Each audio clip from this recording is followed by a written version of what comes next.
memaparkan dari Forum Guru Prioritas Swasta Provinsi Jawa Tengah. Kami perkenankan dulu, mohon izin untuk kegiatan ini kami permohonan penuntasan guru prioritas swasta Provinsi Jawa Tengah tahun 2025 ini, Bapak. Kemudian latar belakang kami di Kepmenpan nomor 348 tahun 2024 Diktum 31 berbunyi, dalam hal pelamar yang telah mengikuti seluruh tahapan seleksi P3K namun tidak dapat mengisi lowongan kebutuhan dapat dipertimbangkan untuk menjadi P3K paruh waktu. Kemudian berdasarkan rilis data yang dikeluarkan oleh BKN tentang jumlah pendaftar P3K adalah sejumlah 1.348.347 pelamar yang memenuhi syarat, dan dalam rapat yang dilaksanakan juga oleh DPD dan Menpan RB menyatakan bahwa pelamar P3K adalah sejumlah sama seperti yang di atas. Dalam rapat BKN juga menyatakan hal serupa, dan dari pemaparan dalam rapat tersebut, dari pelamar 1.348.347 pelamar yang mendapatkan formasi sejumlah 668.472 akan menjadi P3K penuh waktu, dan sejumlah 676.873 pelamar yang tidak mendapatkan formasi akan menjadi P3K paruh waktu. Kemudian berdasarkan Kepmenpan nomor 16 tahun 2025 yang dipertimbangkan untuk menjadi P3K paruh waktu hanya yang berstatus R2 dan R3 atau yang berstatus sebagai guru honorer negeri yang masuk dalam pangkalan database BKN, sehingga kami Bapak Guru Prioritas Swasta yang telah mengikuti seluruh rangkaian seleksi P3K tahun 2024 ini belum ada kata untuk dipertimbangkan seperti itu ya Bapak. Kemudian mohon izin Bapak Ibu, untuk pelamar prioritas ini kami mewakili Jawa Tengah, tetapi masih ada dari berbagai wilayah Indonesia yang sejumlah belum mendapat penempatan itu masih 2.633. Kemudian kami khususnya dari Jawa Tengah ada hampir separohnya, Bapak, 1.411 orang yang belum mendapat formasi. Sedangkan ketika kita sudah mengikuti seluruh tahapan seleksi ini, ternyata membawa banyak dampak negatif guru yang berawal dari proses pendaftaran hingga pengumuman hasil seleksi. Dan kami sudah menghimpun adapun dampak yang dialami oleh guru prioritas swasta yang mengikuti seleksi P3K tahun 2024 ini. Kami sudah menghimpun beberapa data yang masuk itu sekitar 80% ke kami dari Jawa Tengah. Permasalahannya diantaranya yang pertama, kami Bapak Ibu banyak guru yang sudah dirumahkan oleh sekolah swasta, padahal pendaftaran seleksi tahun 2024 itu lebih dari 150 guru itu sudah dikeluarkan dari sekolah, Pak. Kemudian yang kedua, sejumlah lebih dari 70 guru dinyatakan nonaktif Dapodik. Kemudian yang ketiga, sejumlah lebih dari 60 guru dinyatakan nonaktif Dapodik dan nonaktif mengajar. Yang keempat, guru yang dinyatakan sudah keluar dari sekolah asal tidak bisa melamar pekerjaan lagi ke sekolah lain karena menyandang status guru prioritas, sehingga sekolah swasta itu rata-rata sudah berasumsi bahwa guru prioritas yang sudah ada ini hanya menunggu waktu penempatan, padahal kami juga belum tahu pasti ya Bapak Ibu seperti itu. Maka kami sowan ke Bapak Ibu semua, bahkan yang poin 4 ini dialami oleh ketua kami yang hari ini mohon izin berhalangan hadir karena baru bapaknya meninggal dunia, Bapak. Jadi beliau sudah dikeluarkan dari sekolah, mau mendaftar kemana-mana tidak bisa, Pak, karena memang dia itu sudah dinyatakan guru lulus passing grade, jadi tidak bisa masuk kemana-mana seperti itu. Selanjutnya, beberapa guru menyatakan bahwa mereka mendapatkan sanksi dan harus mengembalikan sejumlah uang untuk menjadi syarat mendaftar dengan mendapatkan surat izin yayasan, kemudian harus dikeluarkan dulu dari sekolah. Yang keenam, banyak guru yang mendapatkan sanksi pengurangan jam mengajar. Yang ketujuh, mendapatkan sanksi jumlah honor yang diterima itu menjadi 50% dari honor yang seharusnya didapatkan. Yang kedelapan, diperbolehkan masih mengajar dan mendapat honor tetapi harus 0 jam sehingga tidak mendapat tunjangan yang namanya TPG.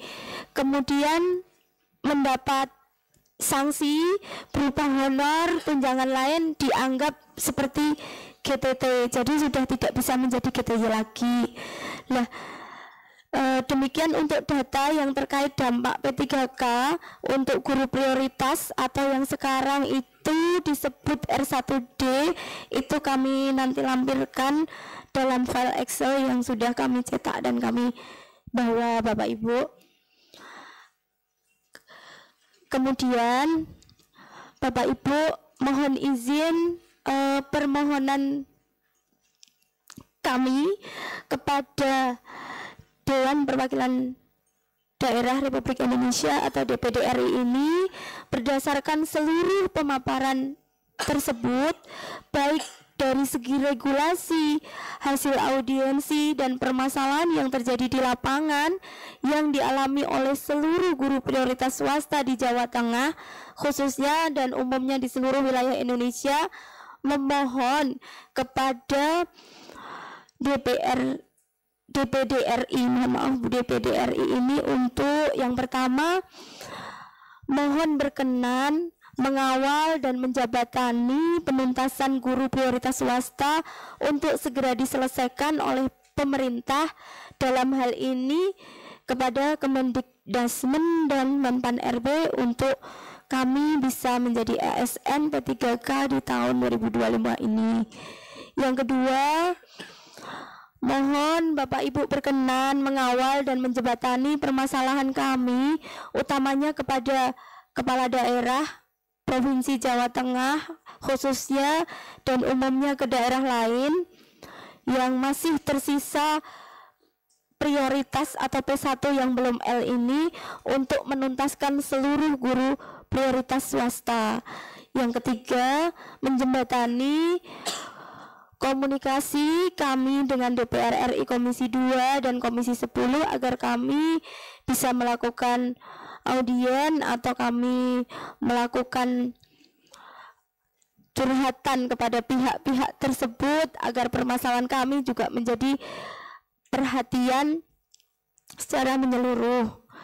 Kemudian selanjutnya mohon Bapak Ibu memberikan saran serta arahan kepada kami tentang langkah apa Bapak Ibu yang harus kami lakukan selanjutnya agar perjuangan untuk menjadi ASN P3K ini bisa direalisasikan oleh pemerintah pusat maupun pemerintah daerah.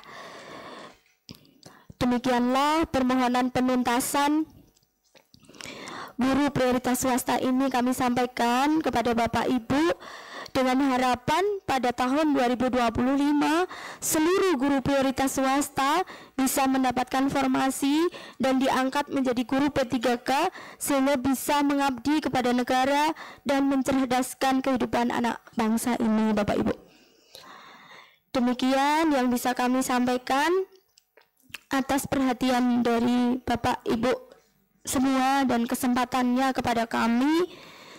kami ucapkan terima kasih. Waktu kami kembalikan kepada Bapak pimpinan. Ada kurang dan lebihnya kami mohon maaf yang sebesar-besarnya. Billahi taufiq wal hidayah. Wassalamualaikum warahmatullahi wabarakatuh. Baik, sebelum saya akan persilahkan teman-teman untuk memberikan tanggapan para senator yang hadir pada kesempatan kali ini, saya ingin menegaskan terlebih dahulu, ini Bapak Ibu berarti P1 2021, betul ya? Betul ya. Yang sampai yang di tahap 2 kemarin belum L ya, belum ya. Iya. Iya, terima kasih. Ini saya ke teman-teman dari Jawa Tengah, memang nampaknya Provinsi Jawa Tengah kemarin yang P1 2021 itu mungkin terbesar di Indonesia. Di sisi lain iya, mungkin saya sudah lama ya memperjuangkan ini formasi di provinsi tidak seperti yang kita harapkan. Maka ini masih cukup banyak tersisa, di nasibnya masih terkatung-katung. Padahal yang P1 2021 Bapak Ibu dulu Menpan menyebut dijamin, ini dijamin dapat penempatan, tapi ternyata sampai akhir ini masih belum. Namun saya yakin beberapa provinsi mengalami hal yang sama walaupun jumlahnya tidak persis ya sama. Untuk itu sekarang saya persilahkan para senator untuk menyampaikan tanggapan atau masukan atau pertanyaan untuk pendalaman pada kesempatan kali ini. Sekarang kalau ibu-ibu dan bapak-bapak guru-guru swasta pindah ke negeri, iya kan apa P3K ya, itu menjadi guru negeri nantinya, betul ya Pak? Nanti anak-anak kita yang di swasta kehilangan guru, siapa yang ngajar mereka? Saya bingung juga dari tadi dia, aduh. Untung zaman dulu waktu saya sekolah nggak ada P3K, nggak ada. Jadi guru swastanya konsentrasi penuh mendidik ya. Nah sekarang ini mohon penjelasan ya. Kalau nanti bapak ibu-ibu berhasil jadi guru negeri, anak-anak kita yang di swasta siapa yang ngajar Bu? Itu saya jadi bingung nih. Banyak, tapi saya ingin ke Pak Senator Ismet ini menyampaikan bahwa pada tahun 2021 pemerintah membuka formasi P3K termasuk untuk guru. Nah, yang luar biasa, pemerintah waktu itu membuka formasi 1 juta. Luar biasa jumlahnya. Mohon maaf, saya mungkin ini agak pribadi, tapi saya tahu persis ya perjalanan ini. Saya justru sempat telepon ke Pak Dirjen. Pak Dirjen, banyak sekali 1 juta gitu. Saya bertanyakan begitu. Dan yang luar biasa adalah membuka juga untuk siapa saja, termasuk guru swasta ini, untuk ikut dalam seleksi itu. Alasannya, kami butuh 1 juta, tetapi non-ASN atau honorernya cuma 600.000, kurang 400.000. Maka saya buka siapapun yang mau. Luar biasa dengan gagah berani seperti itu. Dan diatur di situ ini yang menyangkut mereka ini, siapapun yang passing grade, ya, namanya passing grade ya, passing grade P itu ya, ya passing grade sebenarnya P1, dia pasti atau dianggap lulus ya, akan menjadi ASN. Tetapi apabila formasinya pada tahun 2021 belum dapat, akan diberi pada formasi tahun-tahun berikutnya. Ini untuk teman-teman mungkin yang termasuk Baismen. Akhirnya guru-guru swasta ini mungkin karena gajinya rendah gitu ya. Ya kan ada yang di Jakarta gajinya tinggi. Ya ini mau memperbaiki nasib, ikut daftar. Celakanya daerah hendak membuka formasi sejumlah 1 juta. Bahkan yang terdaftar, yang ada pendaftarnya dan total jumlahnya sekitar 300.000. Akhirnya yang P1 seperti ini, terutama di Jawa Tengah yang paling banyak adalah di SMA SMK. Waktu itu lulus kalau tidak salah 16.000, nggak tertampung. Dan terus menerus nggak selesai urusannya. Kemarin waktu Menpan datang ke sini, mereka ini termasuk yang dikatakan prioritas. masuk prioritas, akan dijamin diterima. Lagi-lagi sekarang daerah tidak membuka formasi sejumlah yang diharapkan oleh pemerintah pusat atau dadang ASN. Semua harus lolos. Waktu itu kita di sini rapat, mereka mengatakan, ini kan yang langsung saya pertanyakan ini, mereka ini dijamin Pak ini masuk prioritas, tapi daerah tetap formasinya rendah. Jumlah prioritas di Jawa Tengah lebih banyak daripada formasi untuk SMA. Ini problemnya, ini yang paling menyedihkan, mereka tidak masuk yang dikategorikan paruh waktu. Nah, ini nanti mungkin yang harus kita dalami lebih jauh betul ya. Jadi nasib saya di mana ini gitu lah. Sudah prioritas nggak masuk juga, di paruh waktu juga mungkin tidak. Ini gini kita masih akan terus ya perjuangkan. Jadi Pak Ismet ini mereka ini kecelakaan menurut saya ya. Sudah daftar, diterima, belajar, nggak dapat formasi, tapi di sekolahnya ada yang dipecat. Ini nasibnya ini. Jadi ya mereka bakal membuat kita haru. Baik, tapi ini sedikit ini Pak Ismet ini nanti didalami dari mereka kenapa menangis ya. Kenapa menangis? Makanya sebaiknya harusnya sebelum pendaftaran itu ibu terbuka nggak kalau ibu mau daftar tadinya. Harusnya dilihat dulu perjanjian kerja di awal seperti apa. Karena kalau berbicara masalah guru honorer yang di negeri aja masih banyak itu Pak Ketua izin yang belum diangkat. Makanya ini kalau memang Kemenpan RB kemarin tuh terlalu memberikan harapan, apalagi ada regulasi yang dibuka memang untuk umum ya. Di situ ada untuk swasta juga. Karena ngejar kuota tadi awalnya 1 juta itu ya Pak Ketua ya. Tapi beliau tidak memikirkan gitu, tidak melihat regulasi dan tidak melihat kemampuan keuangan daerah. Itu mungkin yang kita juga perlu bicarakan itu dengan Kemenpan RB. Kalau membuat aturan itu harus dilihat dampak di daerahnya, karena setiap daerah pasti akan berbeda-beda kemampuan PAD-nya, pendapatannya ya, sehingga kembalinya dan pusat kadang tidak mau disalahkan. Loh siapa yang ngangkat? Yang ngangkat kan daerah, ya kan, honorer kan. Ini untuk honorer PNS ya biasa. Nah kalau guru karena dibukanya regulasinya memang terbuka untuk swasta dan negeri, yang honorer di swasta maupun di negeri, sehingga kan Bapak Ibu juga nggak salah juga, namanya juga pengen merubah nasib ya Bapak Ibu ya. Dan saya juga artinya sangat terharu lah, bagaimanapun juga guru ini kan pejuang tanpa tanda jasa. Gimana kita ini juga jadi seperti ini karena para guru. Cuma Bapak Ibu juga harus melihat masing-masing sekolahnya, karena pasti setiap sekolah ada manajemen. Kalau di swasta itu kan beda yayasan yang punya kewenangan. Jadi Bapak Ibu setiap harus dilihat dulu perjanjian kerja di awalnya seperti apa, terikat berapa tahun di situ. Karena kita juga kalau kita tidak bisa mencampuri terlalu jauh dengan yayasan. Kalau saja ada perjanjian yang memang dilanggar, kita tidak bisa membantu terlalu jauh. Tapi kalau seandainya di yayasan itu tidak ada perjanjian yang mengikat, itu melanggar juga. Masa orang mau merubah nasib, artinya tidak boleh ngajar lagi ya, gitu ya, keluar ya. Kalau memang tidak terikat, artinya itu kan hak asasi seseorang ya. Boleh saja orang merubah nasibnya keluar. Tapi masalahnya keluarnya boleh, tapi kalau balik lagi nggak boleh kan gitu kan ya. Ya dia juga sama, karena dia juga harus mempersiapkan guru pengganti. Mungkin kebijakan swasta juga seperti itu. Sehingga kalau Bapak Ibu diterima lagi yang baru sudah kadung masuk juga kan mereka membebani biaya swasta. Mungkin seperti itu ya, karena kalau swasta kan untung rugi ditanggung sendiri. Kalau yang di sekolah negeri kan tanggung jawab pemerintah dari APBD gitu. Mungkin itu. Jadi saya harap Bapak Ibu sekalian juga harus mencermati perjanjian kerja awal dengan yayasannya seperti apa, sehingga bisa lebih terang benderang gitu arahnya kemana. Mungkin itu. Terima kasih pimpinan. Assalamualaikum warahmatullahi wabarakatuh.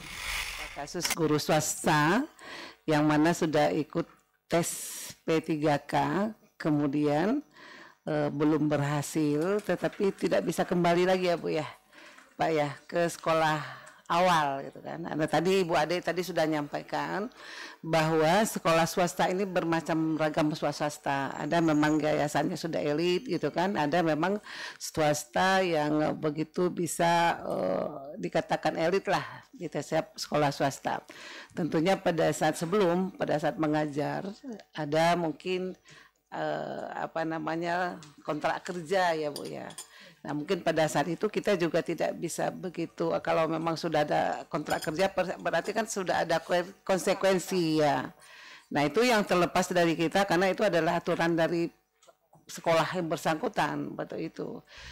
Nah kemudian kita juga tidak menyalahkan ya Pak ya, Bapak Ibu tentunya harapan Bapak Ibu untuk ikut tes P3 itu kan tentunya mempunyai harapan yang besar untuk kedepannya. Kita juga tidak menyalahkan itu. Terima kasih para senator. Saya harap ini fokusnya ini mereka bukan masalah diberhentikannya ya, karena ini tidak semua diberhentikan. Fokusnya adalah mereka waktu itu diizinkan atau katakanlah boleh mengikuti seleksi. Lalu oleh aturan dijamin apabila lolos maka dia akan diangkat.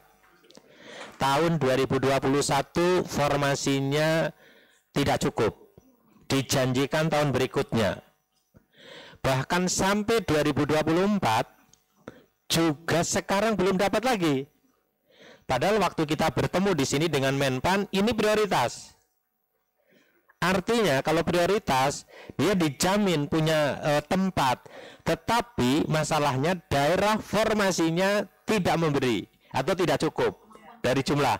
Alasannya banyak, kemampuan tapi juga mungkin pada mata pelajaran yang sama lebih dari satu dan rankingnya di bawahnya, ada yang di atasnya. Ini problemnya. Nah mereka sekarang, kami sudah tidak masuk di dalam lulus kategori penuh waktu, yang tidak lulus kemarin masuk paruh waktu nggak masuk juga gitu loh Manja ini. Ya, mereka yang ini ada yang masih tetap mengajar sekarang, tapi di antara sekian banyak orang di Indonesia ada yang sekolah swastanya keras diberhentikan lalu kehilangan. Tapi sekarang mereka tidak sedang menuntut itu. Mereka sedang menuntut keadilan. Mana janji pemerintah katanya prioritas 1 akan dapat tempat, sampai sekarang tidak. Bahkan di akhir pelaksanaan undang-undang ASN mereka tidak masuk kategori penuh waktu, bahkan paruh waktu pun tidak dimasukkan. Ini loh masalahnya. Saya berharap ini bisa dipahami. Jadi mereka sedang menuntut keadilan dari aturan yang pernah dikeluarkan oleh pemerintah, termasuk pada saat kita dengan Menpan mengatakan prioritas 1 ini P1 masuk prioritas. Mohon teman-teman nanti lebih fokus ke situ bagaimana tanggapan kita terhadap hal itu.